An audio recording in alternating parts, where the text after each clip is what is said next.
Hello everyone. संस्कार भारती के online platform पर मैं हिंदी साहित्य की व्याख्याता पूनम दौलिया आप सभी का स्वागत करती हूँ।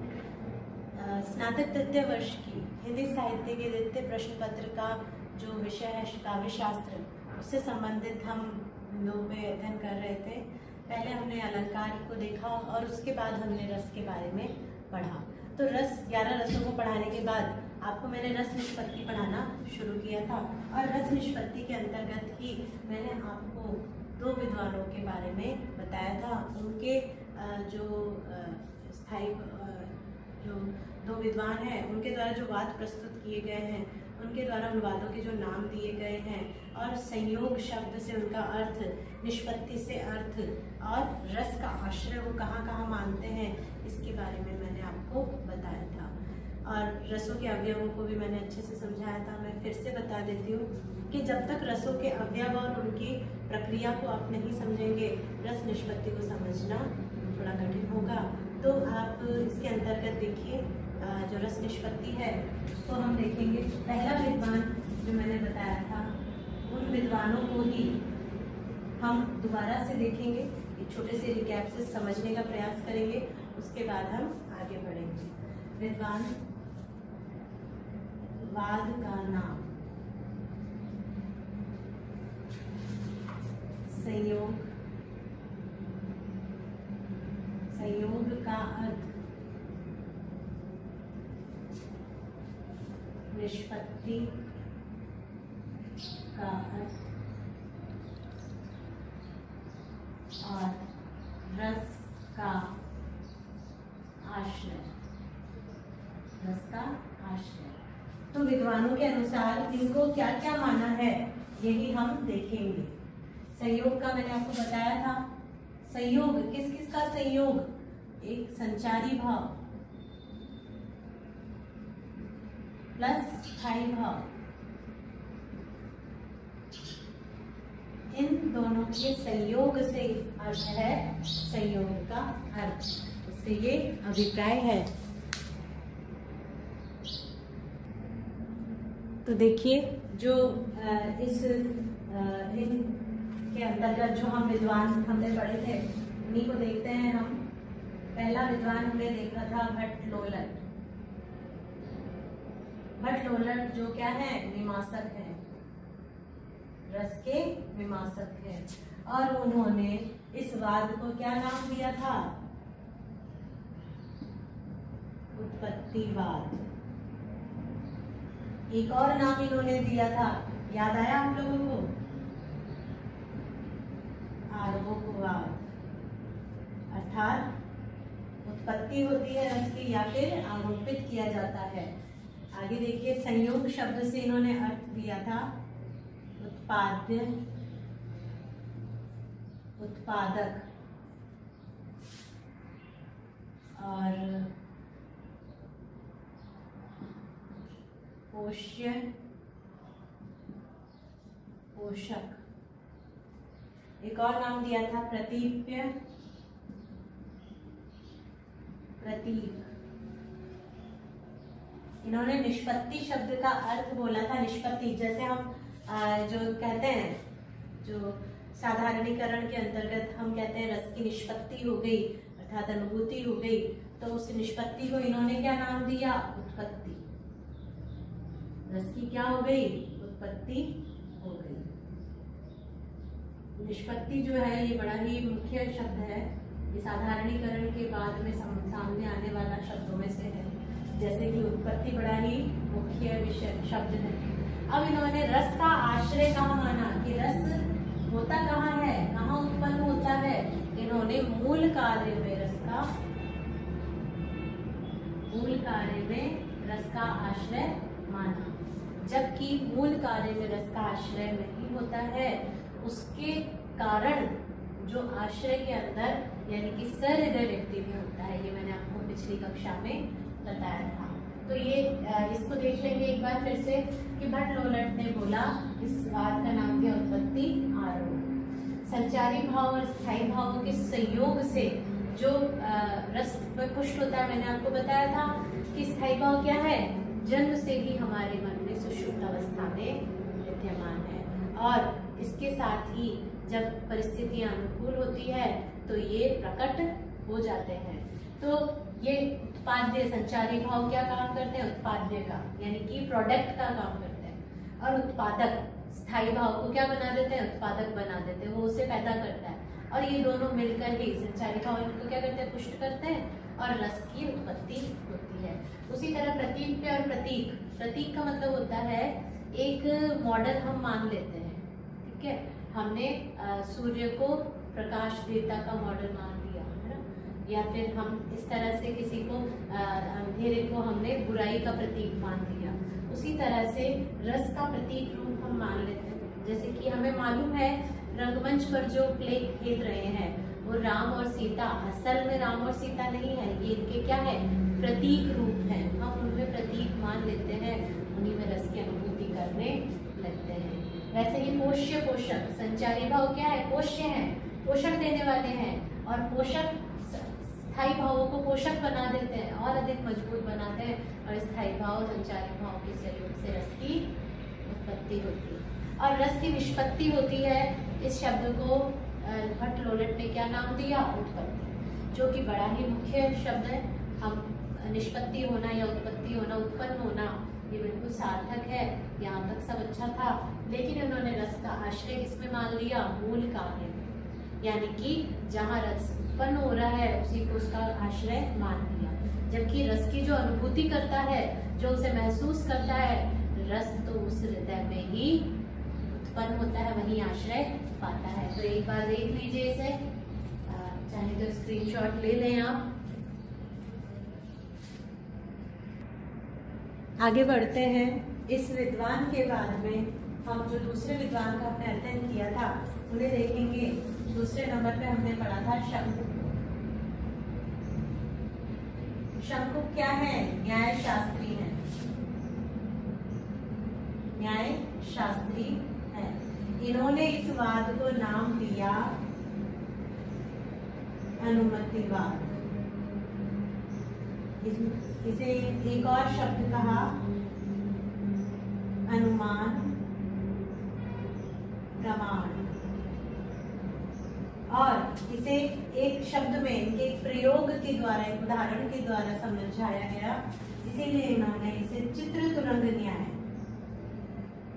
चित्र तुरंग न्याय भी कहा। अब इसका संचारी भाव और स्थायी भाव के संयोग के लिए जिन शब्दों का प्रयोग किया वो आपके सामने है। अनुमाप्य, अनुमाप्य, अनुमापक, अनुमाप्य, अनुमापक, इस शब्द का प्रयोग इन्होंने किया। इसके साथ ही इन्होंने गम्य, गमक से कहा। इसके बाद रस निष्पत्ति, निष्पत्ति का अर्थ क्या लिया इन्होंने? अनुमति। जैसे कि भट्ट लोलट ने कहा कि रस की क्या होती है? उत्पत्ति होती है, वैसे ही शंकुक ने क्या कहा? रस की अनुमति होती है। अब बात करें रस के आश्रय की, तो रस का आश्रय शंकुक ने कहा माना? रंगमंच पर। रंगमंच पर इन्होंने आश्रय माना।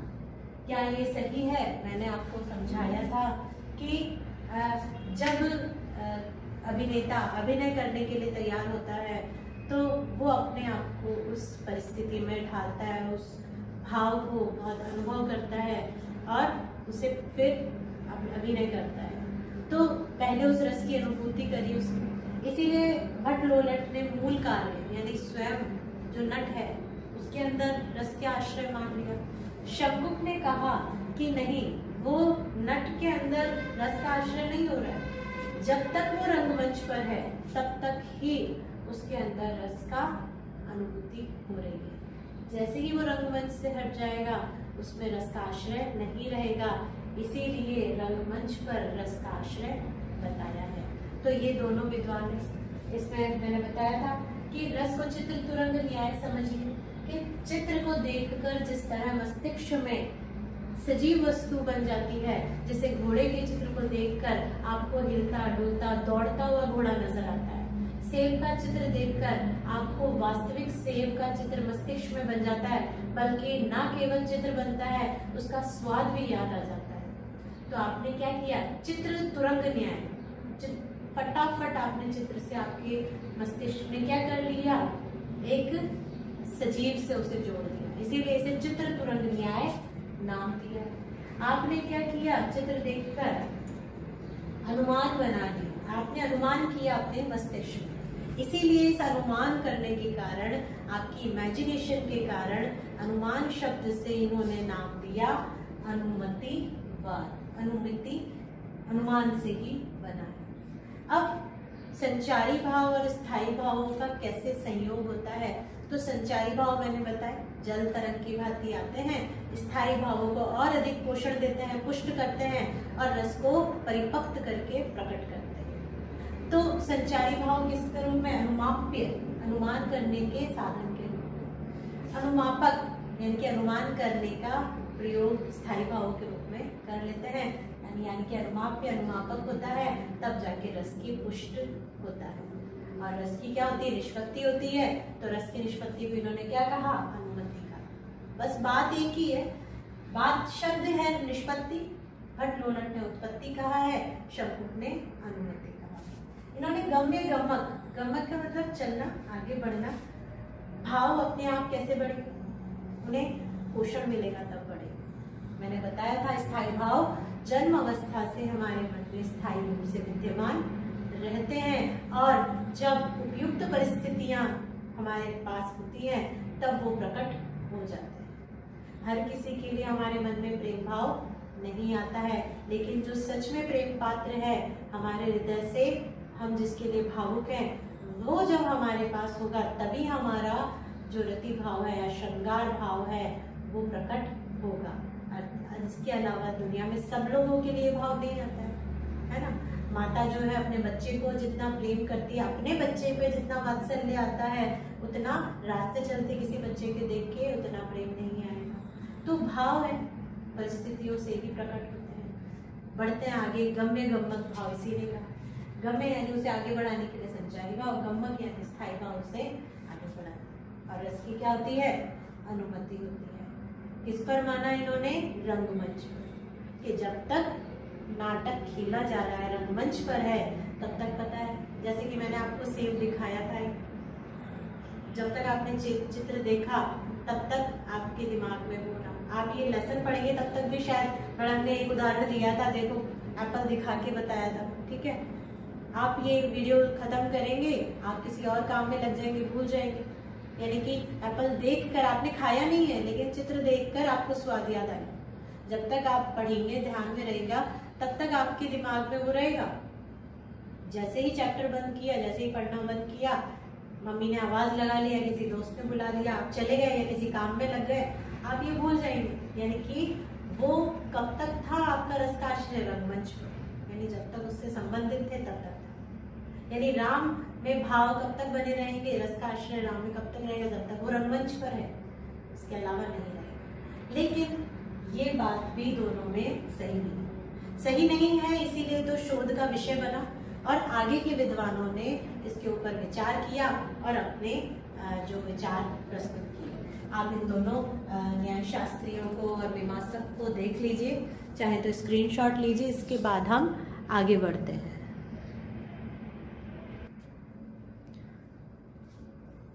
तो अभी तक आपने इन दो विद्वानों को देखा, इनको देखने के बाद हम आगे बढ़ेंगे। आशा है आपको ये दोनों अच्छे से समझ आए होंगे।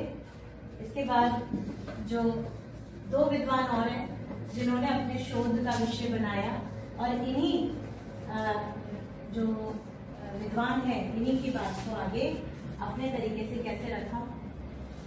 अब जो हम पढ़ने जा रहे हैं वो नींव का पत्थर साबित हुआ। जो विद्वान है भट्टनायक, तीसरे विद्वान है ये भट्टनायक।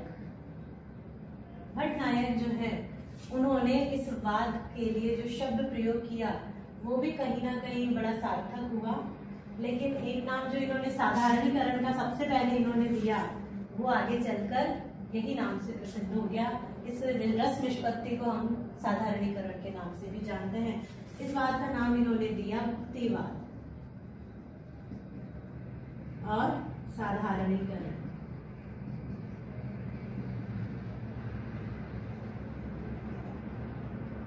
साधारणीकरण। अब ये जो भुक्तिवाद है, इसके संयोग का अर्थ इन्होंने भोज भोजन, भोज भोजन, आप इसे समझना भी आसान होगा। भोज्य भोजक शब्द से इसे बताया। और निष्पत्ति का अर्थ इन्होंने क्या कहा? भुक्ति या फिर भोग। सबसे अच्छी बात जो इन्होंने बताई, सबसे पहले प्रस्तुत की, वो है कि रस की निष्पत्ति, रस का आश्रय कहाँ होता है? सहृदय में। मैंने आपको समझाया था सहृदय क्या होता है, ये भी मैंने आपको बताया, तो वापस से देखेंगे हम। सहृदय का मतलब होता है वो व्यक्ति जिसके अंदर भावों को महसूस करने का क्षमता हो, जो हृदयहीन ना हो, जिस पर करुणा, प्रेम और इन सब का असर होता हो, जो दूसरों के सुख दुख को देखकर सुख दुख महसूस करता हो, वो व्यक्ति क्या होता है? सहृदय होता है। तो आगे चलकर जो इन्होंने एक बड़ा महत्वपूर्ण शब्द दिया, साधारणीकरण, इस पर ये शब्द हमें मिला। साथ ही साथ सहृदय शब्द भी हमको मिला, ये भी बड़ा मुख्य रूप, ये भी आगे चल के काम आए। तो इन्होंने क्या कहा भुक्तिवाद का? इन्होंने कहा संचारी भाव और स्थायी भावों के संयोग से क्या होता है? एक संचारी भाव जल तरंग की भांति आते हैं और स्थायी भावों को पुष्ट करते हैं और रस की निष्पत्ति होती है, रस परिपक्व हो जाते हैं, पोषक उनको मिल जाता, पोषण मिल जाता है। हमने पढ़ा था पुष्ट करते हैं, है ना, पोष्य पोषक भाव पढ़ा था। वैसे देखिए भोज्य भोजक भाव, भोज्य मतलब खाना, भोजक यानी कि उसके खाने का इंतजाम हो गया। संचारी भाव आते हैं, उसके लिए भोजन प्रस्तुत करते हैं, स्थायी भाव उन भोजन को करता है और अच्छी तरह से पुष्ट होकर रस को पूरी तरह परिपक्व करता है। तो जब रस निष्पत्ति को, रस की निष्पत्ति होती है, रस भाव समझ में आते हैं, उस अवस्था को, निष्पत्ति को क्या नाम दिया इन्होंने? भुक्ति का। क्या होगा? रस की भुक्ति हो गई, यानी कि भुक्ति हो गई। भोग हो गया, यानी कि उसको भोग लिया गया और उसे बात समझ में आ गई, रस पूरी तरह से परिपक्व हो गए। तो इसीलिए भुक्ति और भोग शब्द इन्होंने प्रयोग किया। अब ये किसके कहाँ होंगे? रस का आश्रय कहाँ होगा? सहृदय, यानी जो हृदय सहित है व्यक्ति, वही भावों को समझ सकता है। रस की जो आश्रय है, ना तो मूल कार्य में होता है, ना रंगमंच पर होता है, वो कहाँ होता है? सहृदय में। कैसे? मैं आपको बताती हूँ, एक उदाहरण से बताऊंगी। पहले आप इसे देख लीजिए। भट्टनायक जो है, ये आपको मैं बताना भूल गई, ये सांख्य दर्शन के प्रवर्तक, इनकी पुस्तक का नाम है हृदय दर्पण। पहले इनके बारे में पूरी जानकारी ले लीजिए।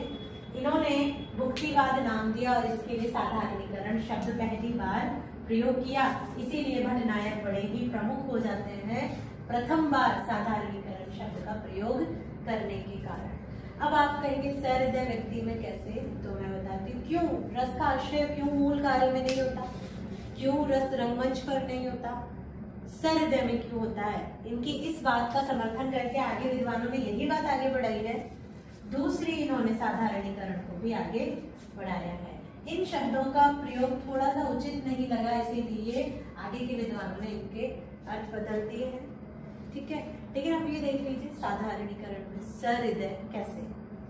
आप लोगों ने आज के वर्तमान में हम देखते हैं, फिल्म इंडस्ट्री को आप देखते हैं, बॉलीवुड है, आप अन्य हॉलीवुड फिल्में देखते हैं, तो अभिनेता क्या हो जाता है, अभिनय करने के लिए उसका काम है, तो वो इसके लिए एक तरह से आदी हो जाता है।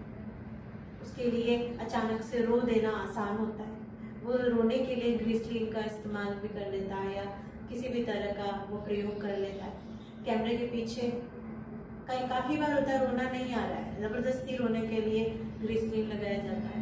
हमें बस उसे हम देखते हैं, पिक्चर में देखते हैं, रोता हुआ देखते हैं, बच्चे के लिए माँ रो रही है, प्रेमी के लिए प्रेमिका रो रही है, हम तो बस उस दृश्य को देखते हैं, लेकिन उसे फिल्माया कैसे गया है ये नहीं देखते, है ना। कई अभिनेता बड़े मंजे हुए होते हैं, वो बिना किसी चीज के रो भी लेते हैं, हंस लेते हैं, हंसा लेते हैं, अभिनय अपने अंदर इमोशंस ले आते हैं, और कैमरे के बाद बिल्कुल वो इमोशंस खत्म हो जाते हैं, क्योंकि ये उनका काम है। वो इसमें अगर डूब जाएंगे, सच्चा अभिनेता वास्तव में डूब जाता है, लेकिन सब में ये कला नहीं मिलती। बहुत अपने भावों पर, अपने इमोशंस पे कंट्रोल करना भी एक तरह की कला है। तो ये कला जो है कैमरे के सामने क्या है, किस तरह से, जरूरी नहीं है कि उसने उसका अभिनय को अपने अंदर उतारा ही हो। मैं आपको एक थोड़ा सा विषय से भटकाऊंगी। बहुत पुरानी जो रामायण आया करती थी, उसमें राम का जो अभिनय किया करते थे, है ना, उन्होंने अभी इस दौरान पे रामायण फिर से आई टीवी पे, उनका इंटरव्यू भी आया। उन्होंने बात कही कि जब मैं राम का किरदार निभा रहा था तो मुझे आदत थी स्मोक करने की, धूम्रपान की आदत थी, लेकिन अब उनके लिए बड़ी परेशानी हो गई। अब वो धूम्रपान कहीं कर नहीं सकते, लोग उन्हें जानते हैं, श्री राम के रूप में जानते हैं, श्री राम को कैसे ये सब करते हुए देखे, तो उनके लिए बड़ी परेशानी खड़ी हुई। यानी कि वो अगर सच में राम के भावों में, उसके आदर्शों पर उतर आते तो क्या वो इस आदत को वापस अपनाते। लेकिन वो अभिनेता है, वो हो सकता है पब्लिक के सामने ऐसा ना करे, पर्दे के पीछे बंद कमरे में धूम्रपान करते हो, है ना। तो ये चीजें तो मूल अनुकार्य में तो नहीं हो सकता। वो राम का अभिनय मात्र कर रहा है ना। राम करुणा निधि है, घर उन्होंने अभिनय किया, घर जाके अगर बच्चे ने कोई शैतानी की तो क्या वो अपने बच्चों को डांटेंगे नहीं, करुणा निधि बन के रहेंगे, प्रेम से ही समझाएंगे तो बच्चे बिगड़ जाएंगे। बहुत सारी बातें हैं।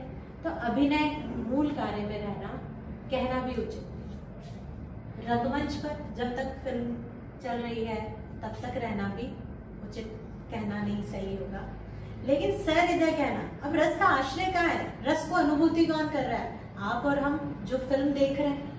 हम फिल्म देखने जाते हैं, हम अपनी पसंद की फिल्म देखने जाते हैं। मुझे हॉरर फिल्म पसंद है तो मैं हॉरर फिल्म की टिकट लूंगी, मैं पैसे देके डरने जा रही हूँ, है ना, और उसको डर को भी इंजॉय करूँ, ये भी एक तरह का आनंद है। मैंने बताया रस क्या है, आनंद है, जिसमें भयानक रस भी आता है, डरना भी अपने आप में एक आनंद देता है। हम पैसे देके डरने जाते हैं, बात वही है। फिर आपको पसंद है हास्य, आपको कॉमेडी पसंद है, आप कॉमेडी देखने जाते हैं, ठीक है, लेकिन कई बार हंसी नहीं आती, शायद कलाकार ने इतनी अच्छी एक्टिंग नहीं करी, विषय या जो कितना अच्छा नहीं था, है ना, पिक्चराइज अच्छे से नहीं। बात है कि क्या आप सहृदय हैं, इमोशनल पिक्चर देखने जाते हैं। शाहरुख खान या जो घर परिवार पारिवारिक फिल्में होती हैं, उनको देख के लोग फूट फूट के रोते हैं। क्यों? क्योंकि वो क्या करते हैं, अपने मन को एकाकार कर लेते हैं। जो फिल्म चल रही है, जो कहानी चल रही है, जो किरदार है, उस किरदार से, उस कहानी से, उस पात्र से, उसकी परिस्थितियों से स्वयं को जोड़ लेते हैं, अपने आप को उसमें रख देते हैं और फिर उसको जीने लगते हैं, और उस किरदार की जो दुख और सुख है वो खुद अनुभव करने लग जाते हैं। जब ऐसा होता है तो वो किसके साथ होगा, उसके अंदर हृदय है, उसमें भावों को समझने की शक्ति है, तभी तो वो ये महसूस कर पा रहा है। यानी कि वो व्यक्ति क्या है, सहृदय। तो सहृदय व्यक्ति ही रस का अनुभूति कर सकता है, उसका आनंद ले सकता है। जो सहृदय नहीं है उसे समझ में नहीं है। तो बड़ा ही आप समझेंगे, पढ़ने से पहले बच्चे सोचते हैं रस निष्पत्ति है, बहुत कठिन है, लेकिन मैं बात कर रही हूँ समझने की। चीजों को समझ लीजिए, बहुत आसान हो जाती है। अगर उन्हें रटने की बजाय आप समझेंगे तो चीजें आपके लिए आसान हो जाती हैं। एक छोटा सा उदाहरण और दूंगी आगे बढ़ने से पहले।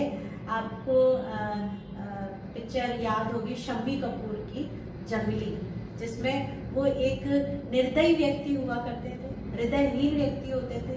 उन पर ना हंसी, ना दुख, ना खुशी, कुछ भी असर नहीं करता था उनके ऊपर। और जब ऐसा होता था तो वो एक निरस जिंदगी जी रहे थे। लेकिन जो नायिका आती है उनके जीवन में उन्हें भावों को, उन्हें अनुभूतियों को, हंसने रोने का महत्व बताती है और वो एक सहृदय व्यक्ति में परिवर्तित हो जाते हैं। बात यहाँ फिल्मों की नहीं है, हम बात कर रहे हैं अभिनय की, तो फिल्मों का उदाहरण देना बनता है। लेकिन ये उदाहरण देना भी इसीलिए है कि यहाँ पे एक हृदयहीन व्यक्ति को कैसे सहृदय बना दिया जाता है, और सहृदय व्यक्ति ही वास्तव में जीवन जीता है। हृदयहीन व्यक्ति जब जीवन के सुख दुख का ही अनुभव नहीं किया तो उसने जीवन जी के क्या किया। तो यही है भट्टनायक का, जो कि सांख्य दर्शन से प्रभावित हैं। उनकी हृदय दर्पण पुस्तक में उन्होंने मुक्तिवाद को पूरी तरह से समझाया है। इस वाद का नाम उन्होंने मुक्तिवाद दिया और साधारणीकरण नाम लेकर उन्होंने इसे आगे बढ़ाया। संचारी भाव और स्थायी भावों में विभावों के साथ जो संयोग होता है उसको उन्होंने भोज्य पूजक शब्द दिया, और निष्पत्ति शब्द का अर्थ इन्होंने क्या बताया, मुक्ति या भोग। रस का आश्रय कहाँ बताया, रस का आश्रय सहृदय में बताया। देखिए आप इसका स्क्रीनशॉट ले लीजिए।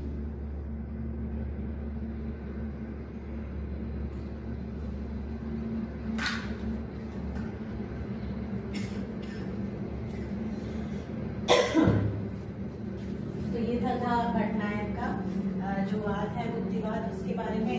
इसके बाद हम आगे बढ़ेंगे, अभिनव गुप्त के जो एक और विद्वान हैं उनके बारे में हम पढ़ेंगे। अभिनव गुप्त ने भी इसी वाद को, इसी रस निष्पत्ति को इन तीन विद्वानों के सहयोग से आगे बढ़ाया और समझाने का प्रयास किया। तो चौथे विद्वान कौन है, अभिनव गुप्त। अभिनव गुप्त है, उनकी पुस्तक का नाम है ध्वनि लोकलोचन।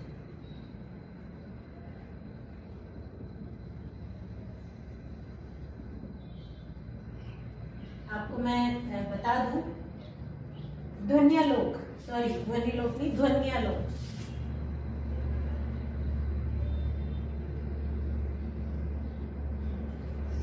जो ध्वन्यालोक है, सिर्फ ये नाम जो है आनंदवर्धन, जो ध्वनि सिद्धांत के प्रवर्तक हैं, उनकी पुस्तक का नाम क्या है, ध्वन्यालोक।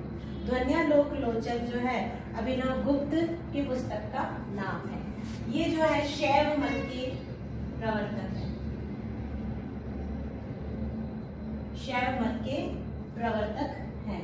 अब इन्होंने इस वाद का नाम दिया अभिव्यक्तिवाद।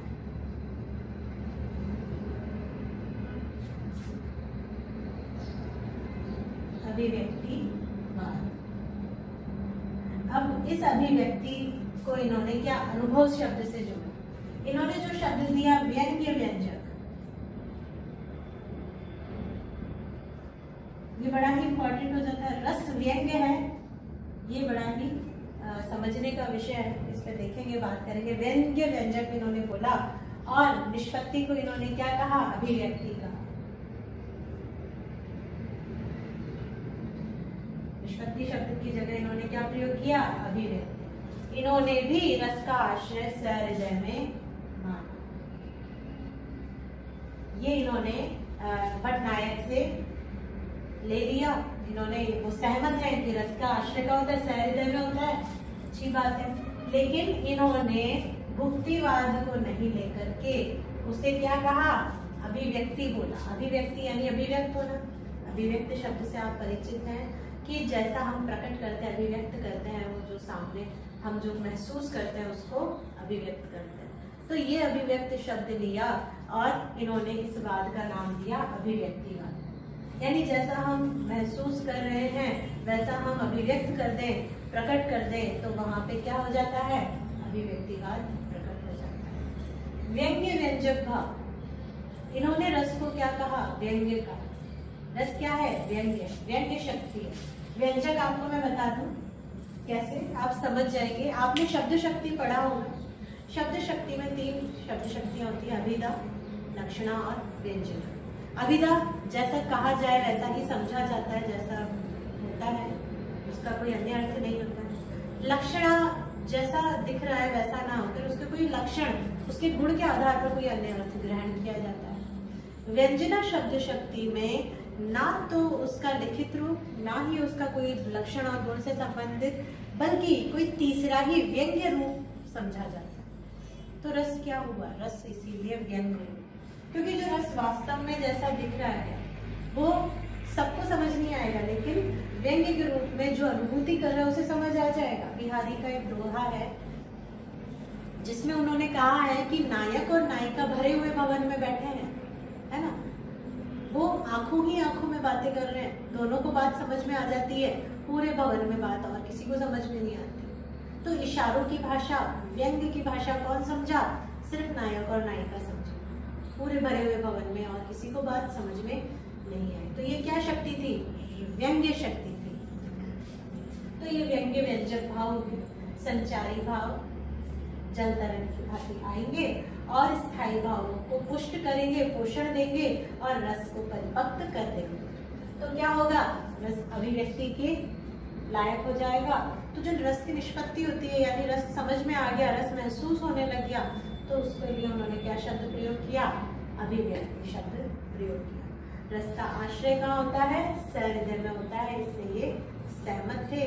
तो ये आपको मैं बता चुकी हूँ, रस सहृदय यानी कि जो भावों को, सुख दुख को, दूसरों के सुख दुख को महसूस करता है वो क्या हो जाता है? सहृदय। तो ये तो था आपके जो चारों विद्वान है रस निष्पत्ति के, बड़े ही इम्पोर्टेंट है चारों के चारों। आपको चारों अच्छे से याद हो जाने चाहिए, समझ आना चाहिए। ये जो टेबल मैंने बताई है 2 बार में मैंने पढ़ाई है, लेकिन आप जो कि बोर्ड में आप समझ सके, हिच पिच ना हो जाए, इसीलिए मैंने 2-2 में पढ़ाया है। एक साथ भी लिख सकते हैं ये पूरी टेबल आपके रजिस्टर में, एक पूरे पेज पे अच्छे से टेबल बनाइए और इसे आप पढ़ सकते हैं, याद कर सकते हैं। आपको बस ये याद करना है, पहला विद्वान कौन सा था? भट्टलोलट, दूसरा शंकुक, तीसरा भट्टनायक, चौथा अभिनवगुप्त। पहले विद्वान ने वाद का नाम क्या दिया? उत्पत्तिवाद, आरोपवाद। शंकुक ने क्या नाम दिया? अनुमतिवाद। चित्रतुरंग न्याय, अनुमान प्रमाण।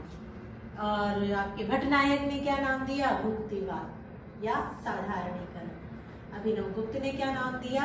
अभिव्यक्तिवाद। इसी तरह से अगर देखें तो संचारी भाव और स्थायी भाव के संयोग का अर्थ जो है वो आपके जो भट्टलोलट है उन्होंने क्या नाम दिए? उत्पाद्य उत्पादक संबंध बताया, पोष्य पोषक संबंध बताया, ठीक है, प्रातिप्य प्रतीक संबंध बताया। यहीं पर शंकुक ने क्या बताया? इसके लिए शंकुक ने इसके लिए अनुमाप्य अनुमापक शब्द का प्रयोग किया। भट्टनायक ने इसके लिए भोज्य भोजक शब्द प्रयोग किया, ठीक है। और जो अभिनवगुप्त है इसके लिए इन्होंने ये व्यंग्य व्यंजक भाव प्रयोग किया। भट्टलोलट है, उन्होंने निष्पत्ति का अर्थ क्या लगाया? उत्पत्ति या आरोप। शंकुक ने क्या बोला? अनुमति। भट्टनायक ने क्या बोला? भुक्ति। अभिनवगुप्त ने क्या बोला? अभिव्यक्ति बोला। भट्टलोलट ने रंगमंच का रस का आश्रय क्या किस पर बताया? अनुकार्य में बताया। शंकुक ने रंगमंच पर रस का आश्रय बताया। भट्टनायक ने सहृदय में रस का आश्रय बताया। अभिनवगुप्त ने सहृदय में आश्रय बताया। तो अगर देखें तो एक मतलब स्तर दर स्तर इसमें सुधार हुआ रस के शोध में, और अंत तक आते आते अभिनवगुप्त का जो ये वाद है ये बड़ा ही प्रभावित हुआ, क्योंकि बात अभिव्यक्ति की जो इन्होंने कही वो बहुत उचित थी। लेकिन मैंने बताया साधारणीकरण भट्टनायक ने दिया पहले, सहृदय भट्टनायक ने दिया, तो यहाँ पे इसीलिए भट्टनायक इम्पोर्टेंट हो जाता है। यहाँ तक हमारा ये चारों विद्वान पूरे होते हैं। आपके पाठ्यक्रम में जो शुक्ल जी के द्वारा साधारणीकरण को समझाया है वो हम आगे देखेंगे, अन्य विद्वानों के बारे में भी पढ़ेंगे।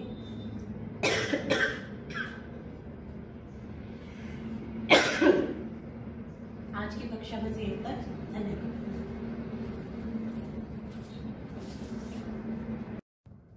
तो खंड अ के अंतर्गत देखेंगे हम कुछ कहानियां हैं आपके खंड अ के अंतर्गत। कहानियों में कौन कौन सी कहानियां हैं, किन लेखकों की कहानियां हैं वो देखिए। आपके पहला पाठ है चंद्रधर शर्मा गुलेरी जी का उसने कहा था। ये एक प्रेम कहानी है। इसका वर्णन यहाँ पे चंद्रधर शर्मा गुलेरी जी ने किया है। दूसरी देखिए, प्रेमचंद की कहानी है नमक का दरोगा। नमक का दरोगा। अब नमक का दरोगा जो प्रेमचंद की कहानी है, ये आदर्शोन्मुख कहानी के अंतर्गत आती है। तीसरी कहानी है जयशंकर प्रसाद, इनकी कहानी है मधुआ।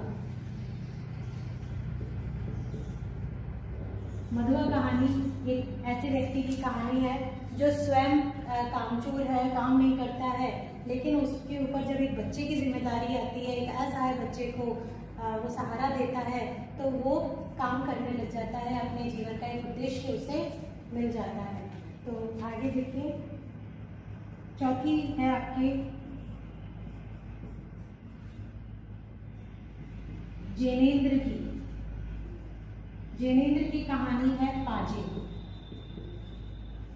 पाजेब कहानी बाल मनोविज्ञान पर आधारित कहानी है जैनेन्द्र की। आगे देखिए, यशपाल। यशपाल की कहानी है खच्चर और आदमी। ये भी एक बड़ी ही यथार्थपूर्ण कहानी है। यशपाल जी भी यथार्थ पर लिखते थे। इन्होंने लिखा है कि विकट परिस्थितियों में जब आदमी और खच्चर जीवन यापन बिना भोजन के कैसे एक दूसरे पर निर्भर हो जाते हैं, कैसे जिजीविषा, खच्चर एक जो है शाकाहारी जीव है, लेकिन जब वो लोग पहाड़ों पर बर्फ में फंस जाते हैं और उन्हें कई कई दिन तक उनके पास भोजन नहीं होता है, तो वो अपने साथ वाले खच्चरों को मारकर खाने लग जाता है। एक शाकाहारी जीव भी कैसे मांसाहारी बन जाता है, लेकिन जो आदमी है वो कैसे इस जानवर से अलग है। उनमें एक वैष्णव होता है, ब्राह्मण होता है, वो कैसे अपने धर्म को पालन करता है, यही इस कहानी में आपको आगे दिखाएंगे। छठा है मोहन राकेश की मलबे का मालिक। मलबे का मालिक। मोहन राकेश ने भी एक जीवन के कड़वे यथार्थ का उजागर यहाँ किया है। जब हिंदुस्तान पाकिस्तान का डिवीज़न हो जाता है, जब दोनों अलग हो जाते हैं, उस वक्त कैसे लोगों पे कैसे बीतती है, कैसे दुश्मन दोस्त हो जाते हैं, दोस्त दुश्मन बनते हैं। तो इसी का वर्णन यहाँ किया, हिंदू मुसलमान के उस भेद का, कि दिल से जिसे भाई मानते थे वो कैसे एक दूसरे के शत्रु बन जाते हैं। इसका भी यहाँ बड़ा ही मनोरम वर्णन किया है कि आखिर लोग चले गए, संसार है किसका? जो लोग चले गए, उनके घरों को तोड़ दिया गया, वो घर क्या बन गए? मलबा बन गए। तो मलबे के मालिक बनने के लिए लोग उतारू हो जाते हैं। अगर इस जीवन में मलबे की कीमत है या मनुष्य की कीमत है, इसी को यहाँ पे आप इस पाठ में आगे देखेंगे। इसके बाद आगे के पाठ देखिए,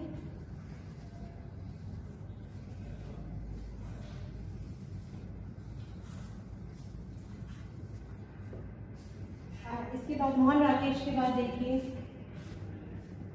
मनु भंडारी का। मनु भंडारी की सजा।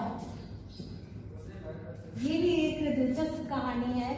सजा जो है हमारे सामाजिक जीवन में एक निरपराधी व्यक्ति जिसने कोई अपराध नहीं किया, केवल शक के बिना पर उसके ऊपर कोर्ट में केस चलता है, और जब तक वो कोर्ट में केस चलता है तब तक उसे अपराधी की नज़र से ही देखा जाता है, और उसका पूरा परिवार इसकी सज़ा को भोगता है।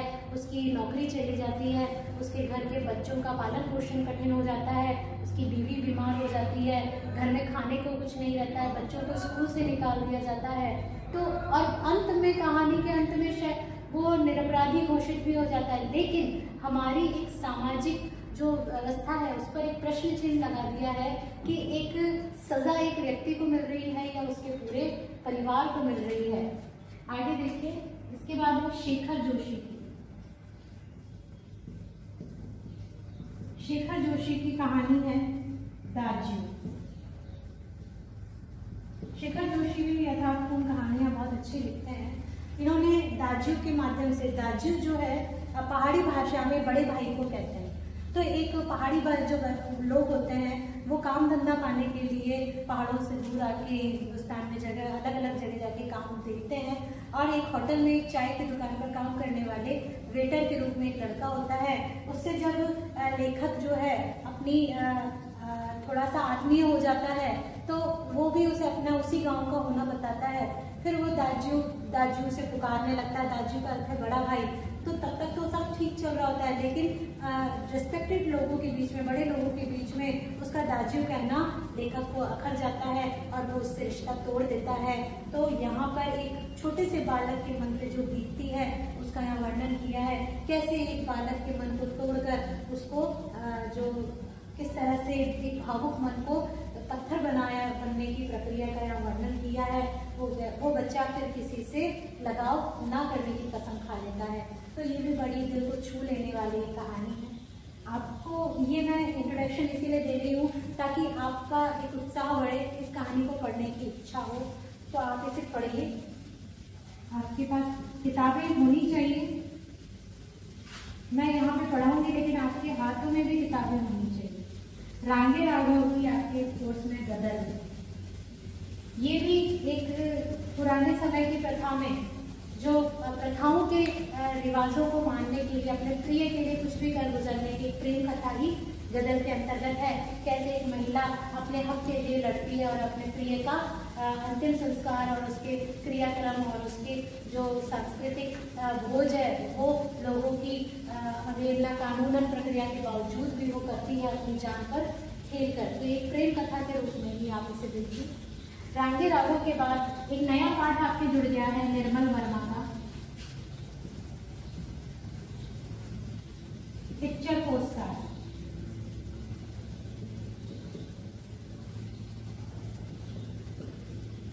ये भी एक नई तरह की विधा पर लिखी गई है। जो कॉलेज के बच्चे हैं जो हॉस्टल में रहते हैं वो सब अपने घर जाने की तैयारी में है, अपनी पढ़ाई पूरी कर ली है और इस पूरे प्रक्रिया के समय, पढ़ने के समय, सालों के गैप में सब साथ रहते हैं लेकिन अपनी दिल की बात नहीं कह पाते। जाते जाते वो अपनी दिल की बात कहना चाहते हैं। कोई अपनी दिल की बात कह देता है, कोई अपने दिल की दिल में ही रख लेता है।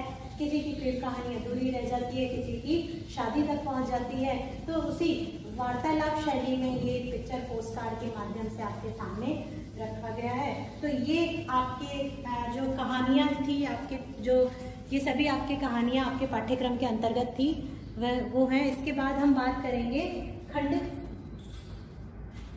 ब।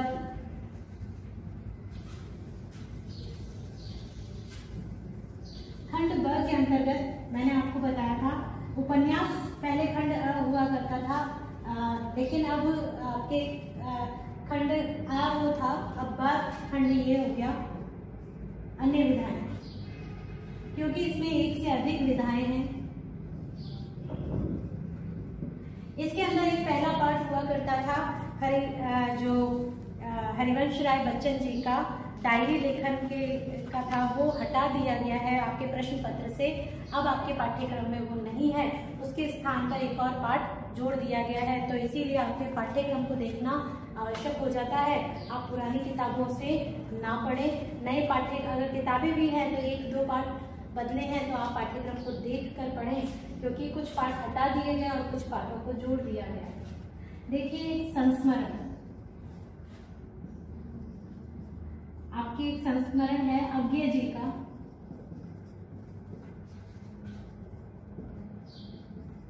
बसंत के अग्रदूत अज्ञे निराला। निराला एक महाकवि हुए हैं, उनके जीवन के ऊपर अज्ञे जी ने लिखा है।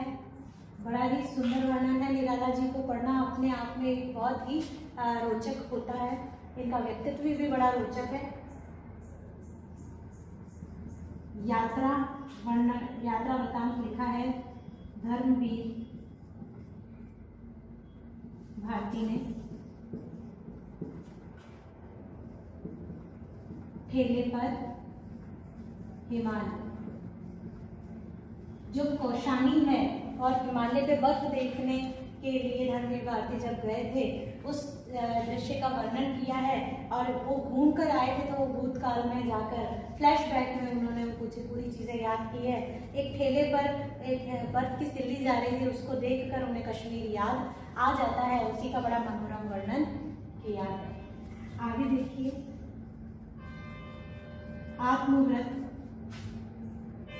आत्मव्रत में शानी जी ने, शानी है लेखक हैं ये, इन्होंने गर्दिश के दिन, इन्होंने स्वयं अपने जीवन में जो कठिनाइयां देखी, ये मुस्लिम थे, मुस्लिम समाज के होने के कारण किस तरह से इन्होंने जो कठिनाइयां देखी, बचपन से ही जो सबकी बहु विवाह होता है मुस्लिमों में, तो बचपन से माँ को खो देना, पिता का दूसरा विवाह कर लेना, और किस तरह से पिता का बच्चों पर ध्यान न देना, किस तरह से इनकी परवरिश होती है, विद्यालयों में इनसे पक्षपात होता है, और बड़े होकर के भी जब मुस्लिम और हिंदू मोहल्लों में रहने की भी बड़ी समस्या हो जाती है। इनका नाम है शानी। शानी जो है वो पंजाबी सरदारों में भी सरनेम होता है, तो इस नाम से भी इन्हें कुछ लोगों में कंफ्यूजन रहता है, कुछ इन्हें हिंदू समझते, कुछ मुसलमान। अगर हिंदू समझते तो मुसलमान इन्हें परेशान करते, और मुसलमान समझते तो हिंदुओं के बीच रहना इनके लिए मुश्किल हो जाता। तो गर्दिश के दिन इसीलिए इनके पाठ का नाम है कि कैसे पूरा जीवन इन्होंने बड़ी गर्दिश, पूरी कठिनाइयों से बिताया। इन्हें प्रेम भी होता है तो एक विवाहित स्त्री से होता है जिसे ये पा नहीं पाते हैं, तो वो भी एक कुंठा का विषय बन जाता है। कुल मिला के इनका पूरा जीवन बड़ा ही परेशानियों में बीतता है, तो इन्होंने यही आत्मव्रत के तौर पर अपने जीवन का ही हिस्सा लिखा है। आगे है रेखा चित्र।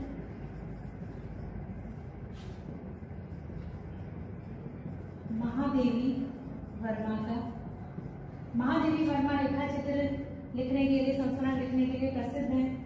सोना नामक एक हिरण है, उसका इन्होंने बड़ा ही मनोरम वर्णन किया है। इन्हें जानवरों को पालने का बहुत शौक होता है। ऐसे जानवर जिन्हें कोई अपने घर में रखना नहीं चाहता, मरणासन पशुओं को लाती हैं, उन्हें एक नया जीवन देती है और उनसे लगाव हो जाता है।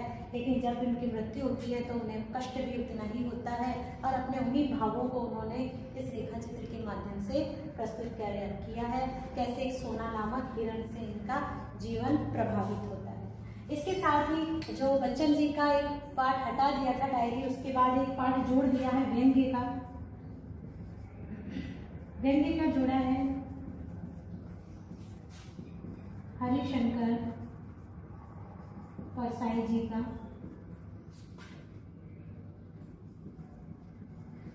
ठिठुरता हुआ गणतंत्र, ये पाठ आपके कोर्स में नया जुड़ चुका है। ये व्यंग्य है, हरिशंकर परसाई व्यंग्य लेखन के लिए प्रसिद्ध हैं। तो इन्होंने गणतंत्र यानी कि देश की परिस्थितियों को पेश किया है एक व्यंग्य रूप में। तो ये तो था आपके पाठ्यक्रम लिखने का, और इसके प्रश्नों के अंतर्गत देख लीजिए आपके 2 खंड है, उपन्यास हट चुका है, तो दोनों खंडों में आपकी 2-2 व्याख्याएं कहानी से। देखिए आपके अंक विभाजन देख लीजिए, खंड अ में आपके 2 व्याख्याएं आएंगी और 2 ही प्रश्न आएंगे। उसी तरह खंड ब में भी 2 व्याख्याएं व 2 प्रश्न आएंगे। ये 2 व्याख्याएं आपके 40 अंकों की और 2 प्रश्न आपके साथ 2-2 प्रश्न होंगे। तो इस तरह से 4 प्रश्न, 4 आपके जो प्रश्न हो गए, 4 व्याख्याएं होंगी। तो व्याख्याएं हो गई आपके 40 अंक की और प्रश्न हो गए आपके 60 अंक के। ये 15 अंक का एक प्रश्न होगा, 10 अंक की एक व्याख्या होगी। तो इस तरह से आपको अटेंड करना है। मैं फिर से बता दूं कि आपको 60% ही प्रश्नों को हल करना है। पेपर आपका 2 घंटे का ही होगा, लेकिन ये केवल इन 2020 की विपरीत परिस्थितियों में ही है। आने वाले समय में आपके लिए पाठ्यक्रम अंक विभाजन वैसा का वैसा ही होगा। तो आज की कक्षा बस यहीं तक। आशा है आपको पाठ्यक्रम समझ में आया होगा, और अगली कक्षा हम जो आदिकाल और भक्तिकाल पाठ है उसके पदों के अनुवाद से हम करेंगे। तो आज की कक्षा के लिए बस, धन्यवाद।